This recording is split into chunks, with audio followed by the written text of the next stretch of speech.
Welcome to Icon Church, everyone. My name is Dan, and I'm excited that you guys are here with us today. I want to say one thing real quick before we jump into today, and that is if you missed last week, and you're a regular here at Icon is kind of your church. Last week after service, we had our biannual business meeting. We do this a couple of times a year, and we went over really where the church is at, where we're going. So if you missed that, I just want to let you know it is on your Icon Church app. So if you've downloaded the church app, you can view the business meeting there if you're unable to attend. So just wanted to let you know about that before we jump into things today. Well, hey, I am excited not only about what we're talking about today, but really I'm excited for this season. You see, we are about to enter a season that many of us have been waiting for months. It's been a long road. It's been perilous. It's been difficult. And seasons of trying and testing, but ladies and gentlemen, football season is here. That is what's important. You can give it up for football, absolutely.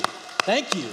Can I get a testimony? I am excited for this, right? And I get it. Some of you don't like football. Some of you, I get it. You hate football. We're praying for you. Jesus will move in your heart soon. But I love it.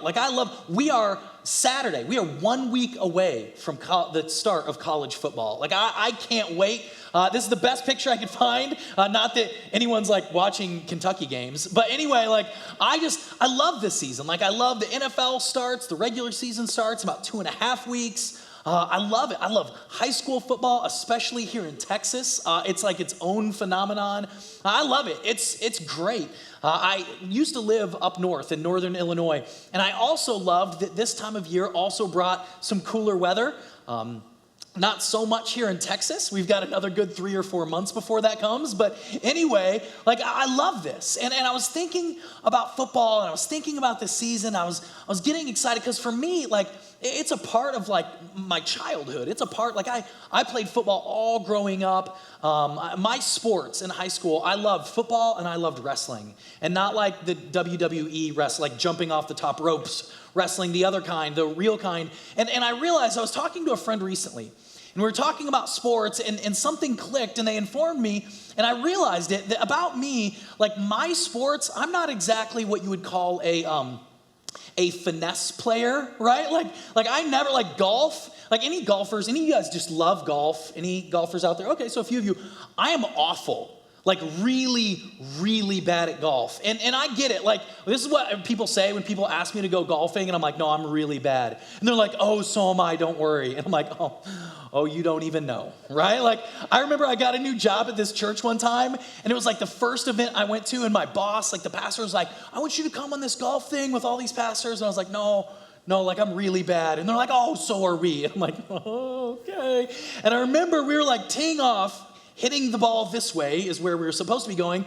And I was like, oh, come on, just get it part way, anywhere on the fairway. Even if it's 50 yards, I'm happy, right? And I tee off, I kid you not, about 50 yards. I did hit it 50 yards at least. But about 50 yards that way was this giant building with this huge glass wall. And I tee off and it shoots straight that way. I don't even know how I could do it, right? And it hits off this glass wall and drops down. And everyone kind of freezes. And I look at my boss, the pastor, he goes, we're just going to leave that ball there. And just walked off, and I was like, shotgun driving the car. I'm horrible, right? Tennis, yeah, not my thing. Even baseball, I'm not.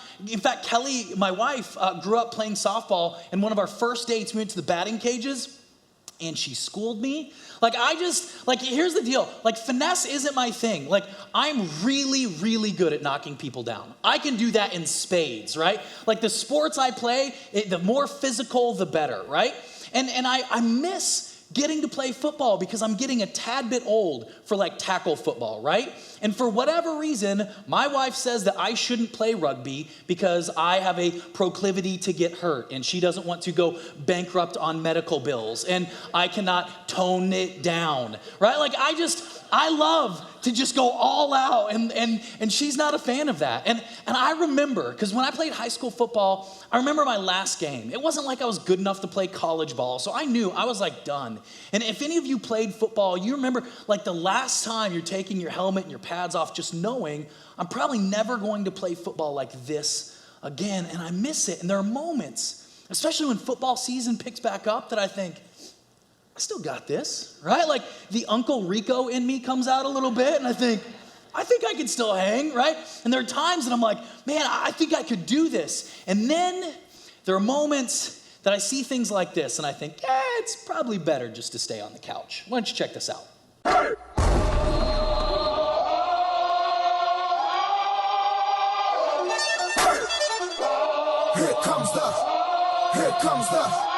Here comes the, y'all don't really want it like that. Yeah. Here comes the, no. Here comes the, oh. Here comes the, y'all don't really want it like that. Yeah. Here comes the, no.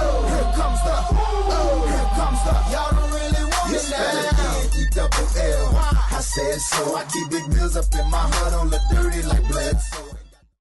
That gets me so excited for the football season. Can I just say, like when I played this clip, this is like a 4-minute video, and Steve's like, why did you cut it off there?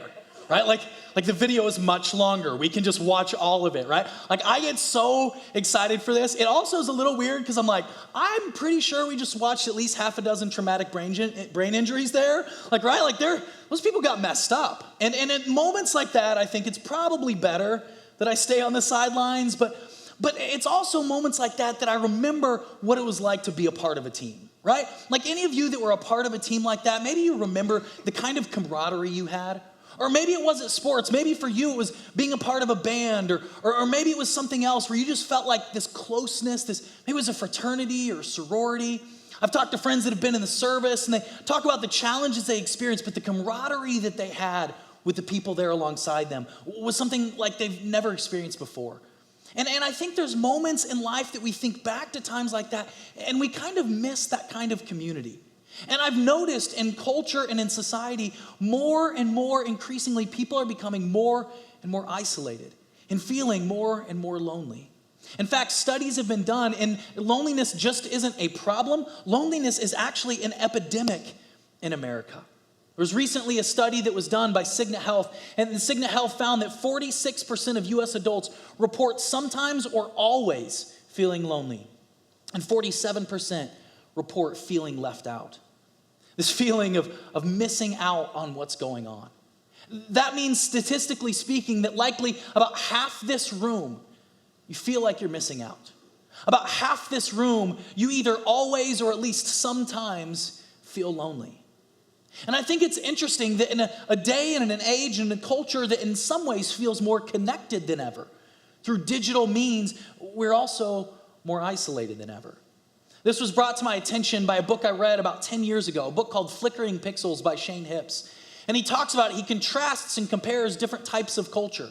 He looks at oral traditions and oral cultures and literary cultures, and then he uses that to look at what it means to be a digital culture, a culture that lives in a digital world. And I'd like to read something he wrote from an essay that I think is incredibly powerful and really speaks to this. There's a little bit that I have to read, so stay with me, and I just want you to think about how true you found this to be in your life and in our culture more broadly. Electronic culture does opposite things at the same time. If oral culture is tribal and literate culture is individual, then the phenomenon of the electronic age is marked by what I call a tribe of individuals. We live in a confused state of being characterized by a deep and growing desire for connection and community and the ever-increasing experience of an electronic nomad. It's the isolating and thin existence of electronically wandering the globe, glancing off one another, but never really connecting or encountering the other. We are constantly participating in a network of other disembodied acquaintances, so we are hardly aware of our aloneness. He says these virtual relationships have a strange effect. They provide just enough of a connection to paralyze our best efforts at unmediated community. In this kind of community, our contacts involve very little risk and demand even less of us personally. It's true, isn't it? We live in this culture, in this context where we can look at a friends list with 1,000+ people and yet still feel lonely. We feel like we're in a community, we're in movements together, and yet still feel isolated. I'm curious, we talk about the relationships we have. Maybe the friends we have, whether it be on social media or in our workplace or at our job or at school, we have all these relationships. We have all these connections. But I'm curious, do you ever feel like you have relationships but no community? You know what I mean? That feeling of, I know several people, or have you ever been in a crowd, and though you're surrounded by people, though you're surrounded by relationships, you feel incredibly isolated, like you have no true community. This is what we're going to be talking about today, and I think this is important to talk about, one, because we all experience this, and secondly, I think it's important to talk about here at church because I believe we are amongst one of the best solutions to this problem right now, and yet too many of us never grasp hold of it. You see, I believe that the church is a great solution to this problem, but there's an unfortunate part to this. You see, most people are actually a part of a church for the good reasons and not the great reasons. Here's what I mean by this. Many people, they show up on a Sunday morning like this. We listen to the music, we engage, and we think, oh, the music was good, the worship was good. We listen to someone talk for a little bit, and then we go out, and that's why we come. But the thing is, though there might be some good things that we can do, even here at Icon when it comes to those things, that's not what we're great at. And though churches can provide good services for that, that's not what churches are great at either. Here's what I mean. The band, Daniel and Ethan and all of them, they do a good job, don't they? Like, I enjoy our music. It's not to say anything negative about them. Our band is great. But can I be honest? Have you ever heard Bono? Right?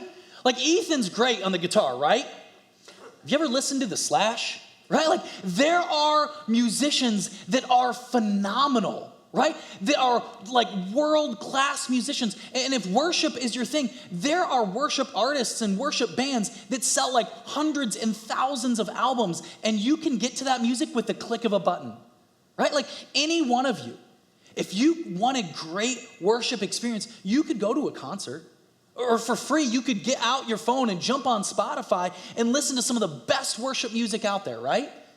And here's the deal. I hope you enjoy myself and Steve and Kelly. I know you love listening to communicators like them and Benji. You at least put up with me, right? And I hope you leave here challenged and encouraged and walking out. But can I be honest? There are like world-class communicators out there. And you have access, if you want sermons, you can have some of the best sermons on the planet with a click of a button. Almost every church out there has podcasts and video sermons, and you could jump online, you could sit in your home, and I say this because I'm going to say something later. You could have today stayed home in your PJs, got some coffee and a donut, sat on your couch, listened to worship music, and listened to a sermon that is way better than any sermon you'll ever hear here. But you'll miss something. You'll miss what I believe is the most important part of church. But the problem is most people show up for the good things, like for the music or for the teaching or for the whatever, and you miss out. You fail to grasp what's great. You see, the church is great at community. This is what churches are great at. Because when you sit in your living room, you'll never be able to grab onto community with people thousands of miles away. Where you can have that is in a room like this. You see, this is something that we believe is so important here at Icon is creating that sense of community, being able to engage in community. But the thing is, community can't happen in an hour once a week sitting silently in some chairs, right? Like that group that you felt community with, whether it was a band or whether it was a sports team or whether it was, whatever it was, a fraternity, a sorority, you didn't create that kind of community because you showed up and you watched a movie once a week. And let's be honest, most people aren't showing up for church every single week. So once every other week or here and there, showing up for an hour, sitting there, listening to something and then walking out those doors, you will never find community that way. This is one small thing we do. I'm going to let you in on something. Because here's what I know.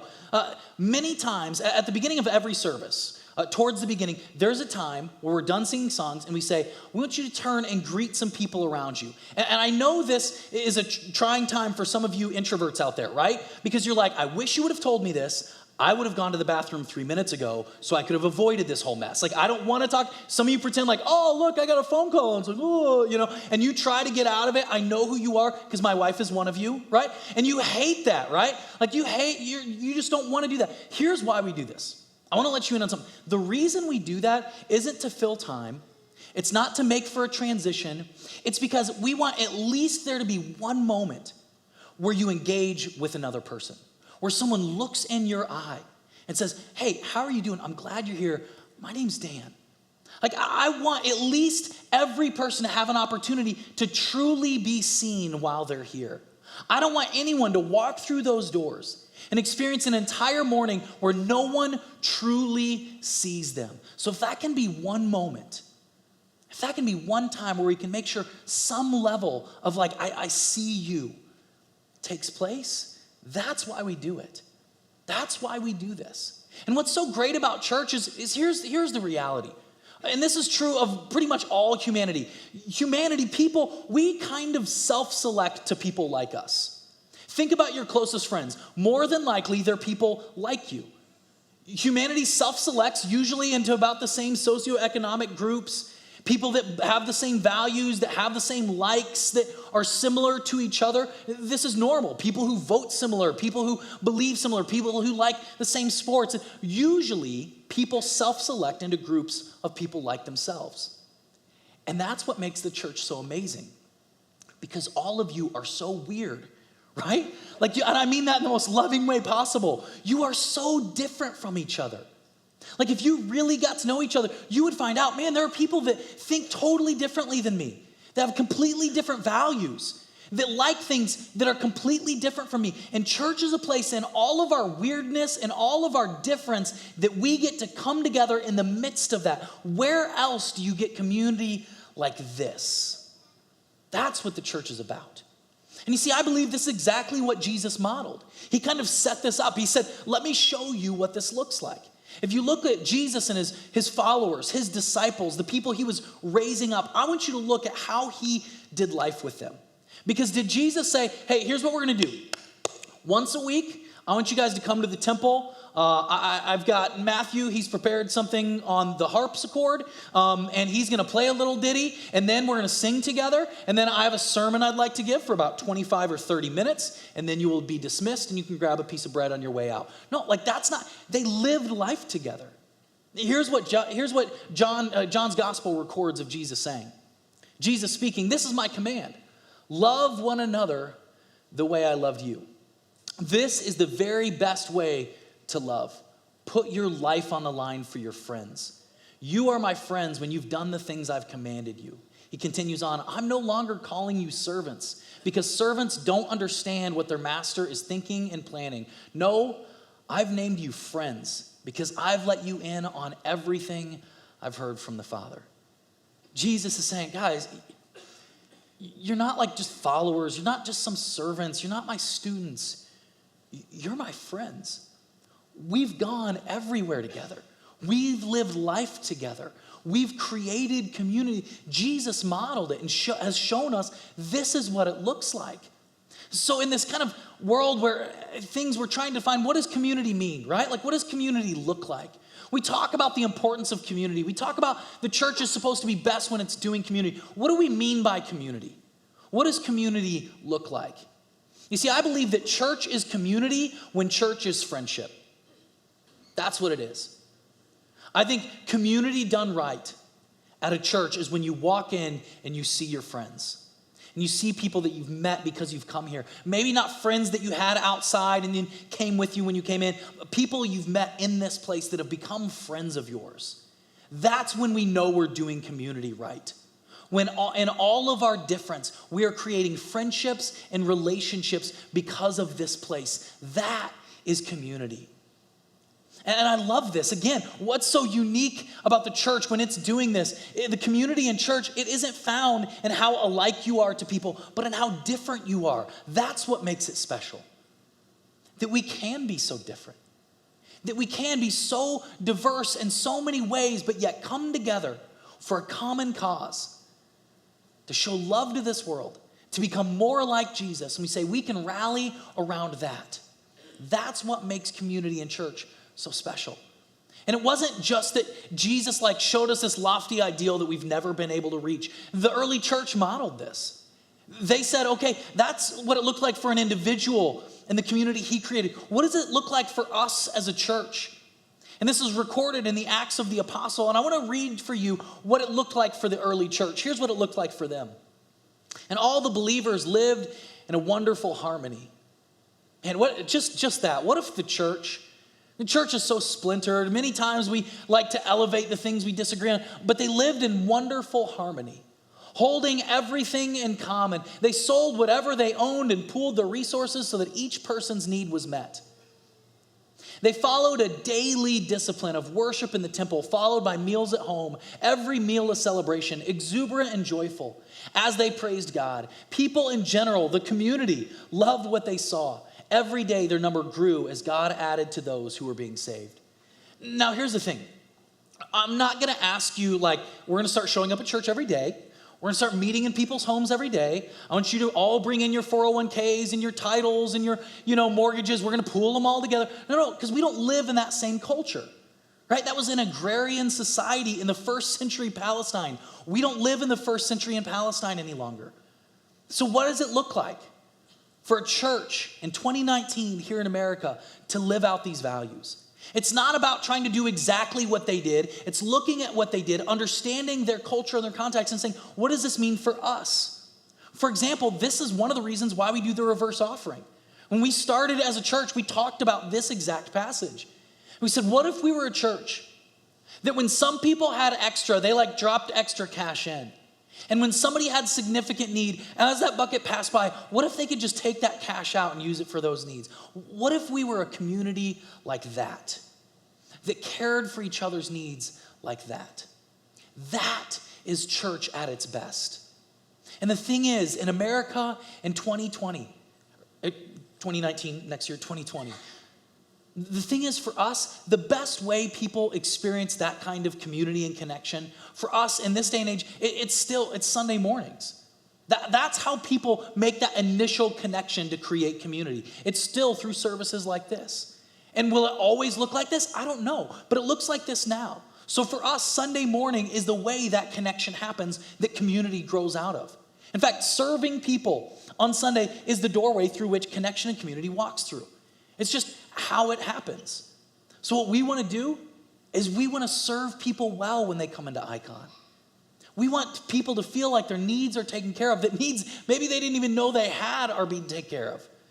Have you ever been to maybe a really fancy hotel, right? And you walk in, and before you know it, they're taking your bags, and they're like, can I get you anything? And you're like, yes, you can take my bags, And they're walking around, or maybe when you went to a resort, right? And you get to this resort and they're taking your bags and they walk up and they're like, would you like a drink? And they come and they got one of those umbrella drinks, right? And you're like, I want an umbrella drink now. I didn't know I had that need, but yes, in fact, I do need a drink right now, And they're taking care of all your needs before you knew. And you're just like, this is amazing. What if we could serve people like that in church?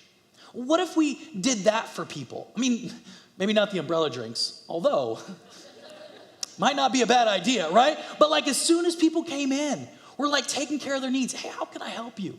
I see you've got some young kids. You need help getting them over to the kids area. Would you like coffee? Would you like a donut? That we just serve people well. You see, that's that first step so connection can truly happen. You see, serving people also, it's this double-edged sword, is a great way for Icon Church to feel like your church. It does two things at once. It serves people, and then it creates a sense of community with the people you're serving alongside. Do you want to know one of the best ways? If you've been showing up to Icon for a while, and you kind of feel like, man, I feel like I just don't know a whole lot of people. You know one of the best ways to meet people and build connections so that friendship and relationship can happen? It's serving alongside people. It's jumping on a team and serving with them. It's serving on the coffee team. The top coffee team begins to get to know one another. They're talking, they're learning about each other. Friendship is beginning to happen in those places. When you're working together as a part of the band and practicing together, that community begins to happen through serving. So at two times at once, you're serving people and creating this opportunity for connection while you're building connection for yourself. If you've been coming to a church at any point, and then at some point you're kind of like, this is my church. The best way for that transition to happen is to serve, to jump in. And then for us here at Icon, that's the connection piece. And then where community really happens, like if you really want to build relationships, for us, community is found in small groups. This is where it happens. Because here's the reality. Community can't happen in a room this big. It just can't. Not to mention when you have multiple services, and sometimes if you always come to second, they always come to first, you're never going to see them. But where community happens, is it happens in small groups. There's a lot of things as a church that we don't do. And there are things that we don't do so that we can do small groups well. That's the most important thing for us, is that for community happens in those small groups. And here's the reality. Here's what's going on, is too many people show up to church for, like, again, good reasons and miss out so many great ones. You're showing up for what matters less and not getting in the game when it matters most. See, the things that matter most, serving one another, creating connection and community, you're missing out on those things. In fact, here at Icon, we actually need fewer people in the stands and on the sidelines and more people to actually get in the game. We need you. If you're a regular here at Icon, if this is your church, we need you. We need you a part of our church to serve the people in our church well. And when we do this, when we join teams to serve people and create small groups, we find community. This is the solution to what we talked about earlier. Are you feeling disconnected and isolated? Then get connected. Then what we need is we need you to get in the game. And here's what we're going to do. Unapologetically, I've got an agenda today. I have a goal that I'd like to accomplish today. I want to create more connection. I want to create more opportunities for that. And I want to help create community within this church. So here's what's going to happen. The host teams, they're going to actually pass out a card. And it looks like this. They're going to begin to pass this out now. And on it says, just join a team. And after service, we're going to dismiss here briefly. And in the lobby after service, we're going to have a serve rally. There's several tables set up out there with the different areas that you can get involved. And if you're not involved here at Icon Church and you're a regular, I want you to get involved. I want you to join Team Icon. I want you to become a part of this. Maybe you're even new and you're still checking this out, but you want to meet people. Join a team. This is how you get plugged in. So I'm going to ask every single one of you that aren't serving, would you consider it? Every single person not a part of a small group, would you consider that? On the bottom, there's a place to put your name and phone number and email. And here's the deal. I would just ask this. If you're writing your name and your email, your information on there, which we need you to, please write legibly. We have a very difficult time transcribing hieroglyphics every time we write something in church. It's like, this is a D or an X, So write as legibly as possible. But we want to ask if you'd consider joining a team. And on here, you can just write your name and then check a box of what team you'd like to join. And how we do it here at Icon is there's basically 4 big areas where people can serve. You can serve on first impressions, on the creative team, on the connections team, or within family ministries. And then it's broken down from within there, but those are the 4 big boxes. So if you'd like to learn a little bit more about a certain area, you just check that on that box. I want to highlight just a few specific areas where we have specific need. One, we have specific need. We talked about it in the announcement video in our parking lot team. This is so vitally important. And you might think, in a parking lot? Why is that important? Studies have shown that most people, most visitors, when they come to a church, they form an opinion about that church and whether or not they're going to come back before they walk in the front doors. That means we've got the few moments to when they turn in to when they walk through that door for them to form a first impression. And what we want people's impression to be is that they're greeted, they're welcomed, that no matter who they are, they're welcome here. This is space for them. We want them to see friendly faces when they pull in. And as things pick up here in the next few weeks and months, as the fall kicks in, the parking lot's going to get crowded, and we want to serve people well out there. So man, we need you to be a part of that team. Another area is within family ministries. We need more volunteers from birth all the way through college. We need some youth workers that'll say, you know what, I'll sign up to serve on the youth team, to invest into young people. Listen, I've got kids in our youth ministry. I need people that will invest into my kids. Because I know my life was forever changed because there were youth workers, there were people that invested into my life. Many of us were impacted by teachers or coaches in our lifetime. We need people like that investing into our kids. So would you consider joining that team? Another area, maybe for you, you're like, man, I don't know about kids. I like to kind of be behind the scenes. We've got a place for you here. The production team that is up there somewhere in the dark that you can't even see. Like, they do their best when you don't even know they're there. They need more of you. You don't need any skills, they'll train you. And lastly, though it doesn't seem like it, we need more people to join our band, to join the worship team, to give them breaks, to lead. If you're musically inclined, which I'm not, remember, I'm not one of the finesse guys, right? You guys need me to knock someone down, I'll help you with that. But like, I can't, you don't want me playing, you don't want me singing. But some of you can do those things. You have those talents, you have those abilities. We need you on this team. If you've done it before, we need you on this team. If you haven't done it before, but you have the ability, we need you on this team. So would you consider joining one of these teams? And then lastly, something we talked about where community really happens is within small groups. And here's what's gonna be happening in a few weeks. And I'm really excited about an upcoming series we have. I really want to like tease it out a little bit, but I'm gonna let it sit. We've got a really exciting series coming. And during this series, we're gonna ask every single person at Icon to join a small group just for a few weeks to go through some additional content. And right now, to say I'm a little nervous would be a bit of an understatement. We don't have enough groups to say that, right? Like if I say that, 50 people are gonna show up at my group, and I don't like that many people in a small place, right? So we need more small groups. We need some of you. If you can host a group, if you can create an environment where people feel welcomed, where community can take place, then you can do this. So if that's you, if you're willing to possibly lead a small group, you're not committing to it, you're not locking yourself in, but if you're interested in more information, you can just write on this card, just write small groups, and someone will follow up on you with you. And immediately following this service, as we make our way out the door, I want you to take these cards and drop them off at those tables. If you have more questions, if you want to talk to someone, there'll be people out there. There's a table for the 4 main areas as well as a table for small group leaders. Here's the deal. If we want to do church well, we've got to create community. We've got to serve people well. That's what church is great at. And many of the people here at Icon, we've been praying for connection. Many of you have prayed for more friends. You've prayed for that kind of connection, those kinds of relationships. Well, today, I believe the moment has come that we need to become the answer to our prayers. If you've prayed for friends in your life, this is an opportunity.